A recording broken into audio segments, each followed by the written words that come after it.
દમણથી Vadodara luxury કારમાં દારૂની હેરાફેરી કરતા પારુલ યુનિવર્સિટીના 2 વિદેશી વિદ્યાર્થીઓ ઝડપાયા.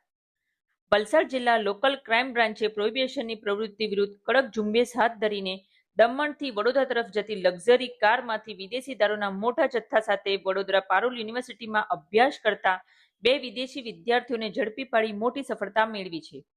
સુરત રેન્જ આઈજી પ્રેમવીરસિંહ તથા વલસાડ એસપી યુવરાજસિંહ જાડેજાની સૂચના હેઠળ એલસીબી પોલીસની ટીમ પારડી વિસ્તારમાં પેટ્રોલિંગમાં હતી. તે દરમિયાન પોલીસ કોન્સ્ટેબલ વિવેક ઘનશ્યામભાઈને મળેલી ચોક્કસ બાતમીના આધારે Pardi Udvada national highway number 48 overbridge ઉચાતા છેડે વોચ ગોઠવવામાં આવી હતી.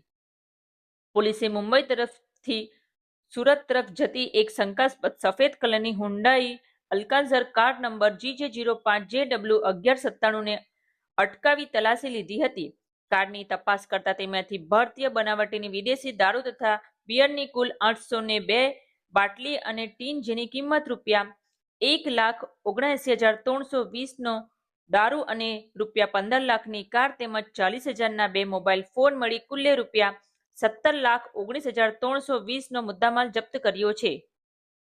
દારૂ મળી આવતા પોલીસે વિક્ટર ઉર્ફે તફારા રહે 208 boys hostel Parul university Vadodara મૂળ ઝિમ્બાબ્વે સાથે બેસેલી સિઝા બુલિસેલે એન્ઝેલ ઉર્ફે માઇલેસ રહે મેરી ક્યુરી હોસ્ટેલ પારુલ યુનિવર્સિટી વડોદરા મૂળ કિંગડમ ઓફ ઇસ્વાતિનીની ધરપકડ કરી આગળની કાયદેસરની કાર્યવાહી અને તપાસ અર્થે પારડી પોલીસ સ્ટેશનને સોંપ્યા છે.